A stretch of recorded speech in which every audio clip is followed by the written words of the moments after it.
You know what, guys, the Nepal is facing the massive devastation thing in its economy. And I'm not talking about the natural phenomena like flooding and earthquake. I'm talking about the things that's happening over the decades inside the Nepal. And the thing is the migrations. The migration is such a problem that economy is panicking. Because you see, every year hundreds and thousands of Nepali people are moving abroad, just searching their opportunity with leaving behind their family, friends, wife, and even their unified dream, just hoping the foreign influence makes them a better future. In many ways it does, it's built the house, it's built the children's education, it's also the keeps Nepal economy running. But behind all the remittance and so there is a bigger story that nobody's talking about. And in this video, I'm gonna talk about the same exact systems that you need to know to understand all the system of our Nepal and what need to be done and what could be changed to build our economy and stop this migration and even make it more better the migration systems. Just watch until end that you will figure out that everything you need to know. To understand the system, we need to understand the root causes, and the root causes would be the lack of job. You see, the Nepal is a dependent country, it imports more than exports, and Nepal doesn't have the many manufacturing company and many large enterprises, and Nepal functions in the middleman. And Nepal has just solving the domestic problem rather than like solving the worldwide problem. And that is what the Nepal has the gap between the outside country or inside the country. And because of this problem, Nepali people doesn't get a lots of opportunity and lots of jobs that is required to have. And you must understand that even Nepal have a job, that job is not matching the employee skills. Let's say employee has a higher skill than the job requires, and the job has a lower skills. So often Nepal enterprises has the middle types of skills. Nepal has either lower skill of employees or higher skill of employees that's not matching the middle skill of job. And that's what the Nepal facing a lack of job. Let's also assume that Nepal has higher skill employees and is also matching the job.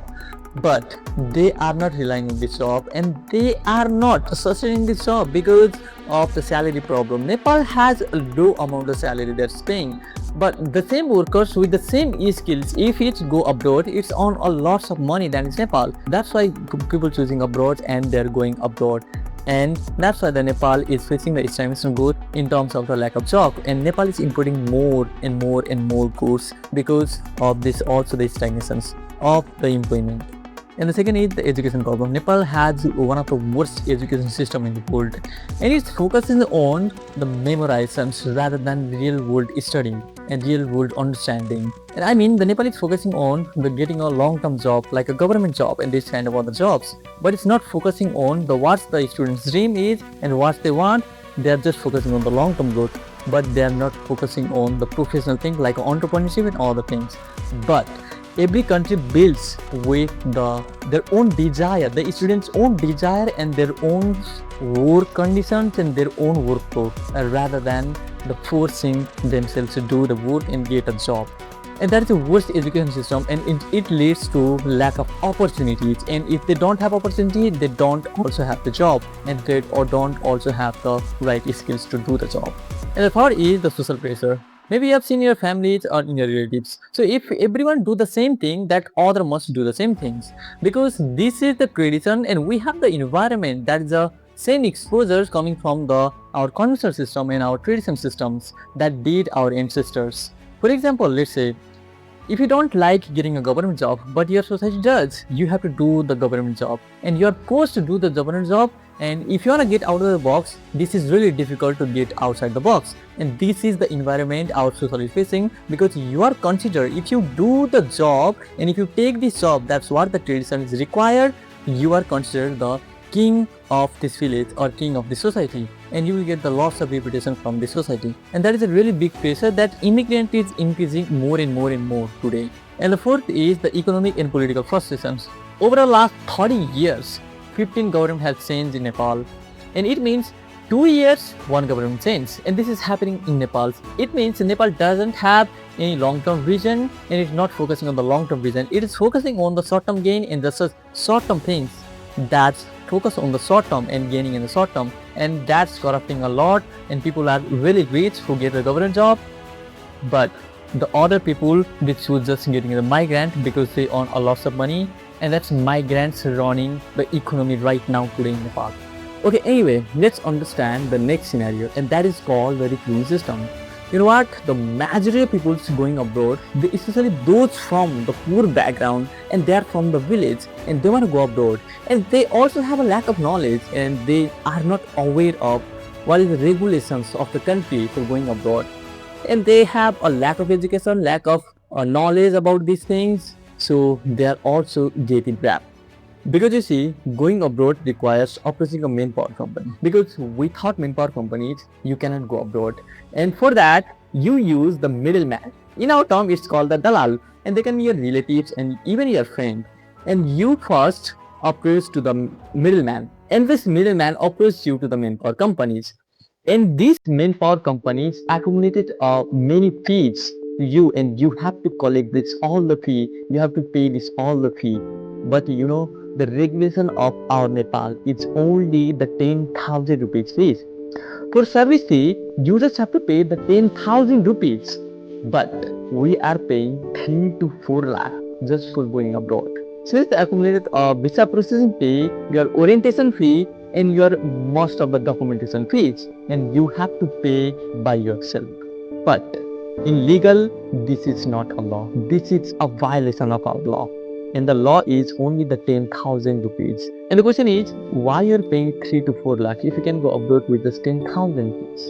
And the problem is the political instability and corruption, and also the devastation of the economy. Okay, let's settle the data. The 26% of the GDP is coming from the remittance, and also the 29% of the Nepal's economy running the sorry business company, and these business includes the financial institution like bank. So what does it mean? It means 26% the entire GDP is coming from the remittance, and also the banking is connected to remittance.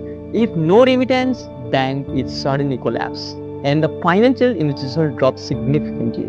It means the 50% of the Nepal is relying on just the remittance, that's come money from abroad, and we are just relying on the remittance right now. If the government forced the 10,000 rupees regulations, most of the manpower companies suddenly back up. And when they back up, the migration from Nepal is declined significantly.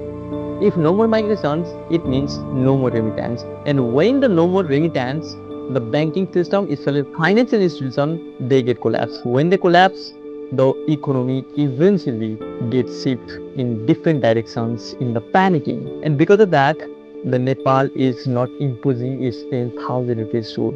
And that's why we need to pay 3 lakh and 4 lakh, even sometimes more.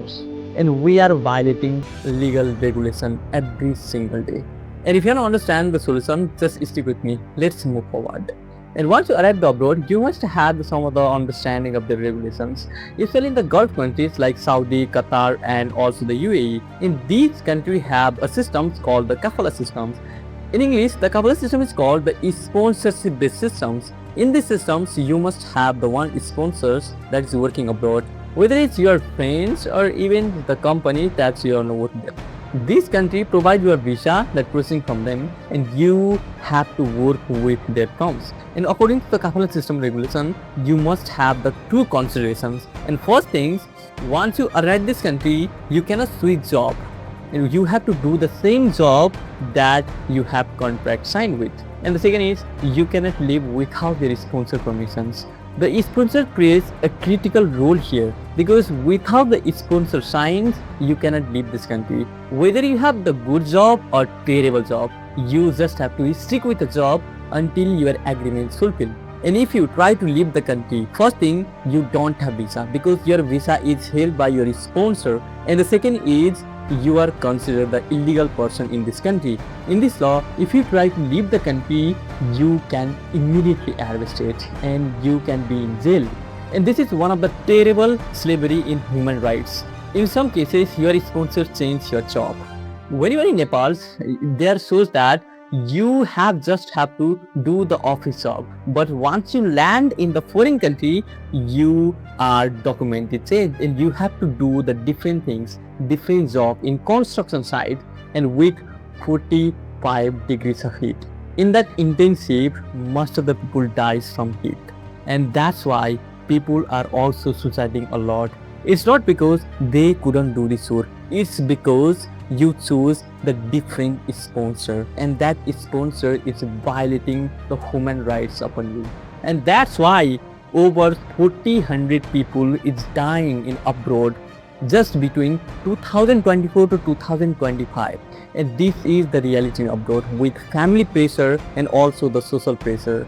So people are dying a lot. And this is the really pointful considerations you must know before going any Gulf countries.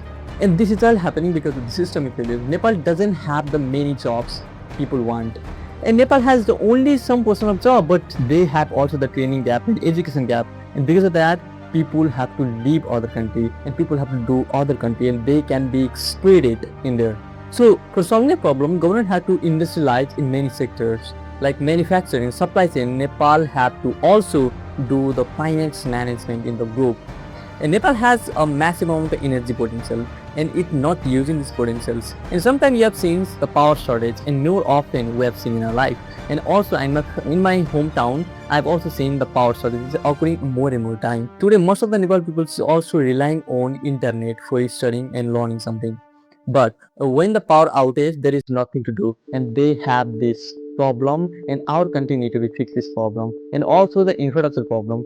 For example, if we have the more company but we don't have the better infrastructure, so what will happen? So we don't have the better road and it means the many traffic would jams and traffic jams leads of that consequences for our economy. In many times the supply chain need to occur for the business and if their business is slowing down, it means they don't have profit. If they don't have profit, then they cannot invest more for their company and if they cannot invest, the economy slows down again. And also the government need to establish the program about the anti-corruptions. In this anti-corruptions, government had to give all the corruption from Nepal and it's had to use the transparency system for our Nepal. And also the education problem. Nepal has the dangerous education system in the world. Let's just say in our country Nepal, we have the big institutions and college is called the Tribhuvan College. But the same study, if you want to go to US for studying there, with lowest ranking college.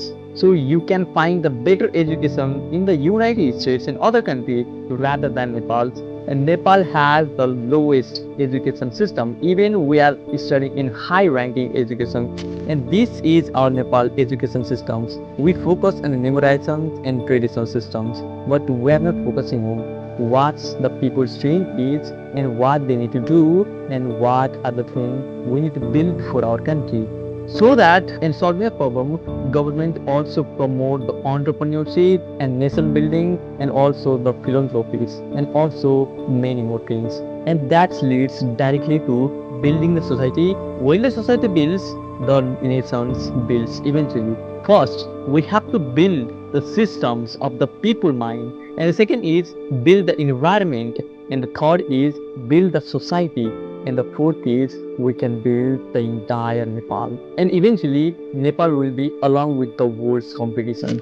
And this is all from my session guys. If you want to learn about the migration in Nepal, I've provided the PDF in the description. You can check it out. And if you like my video, just hit the subscribe button and share this video among your all the friends. And for the next time, bye bye and take care.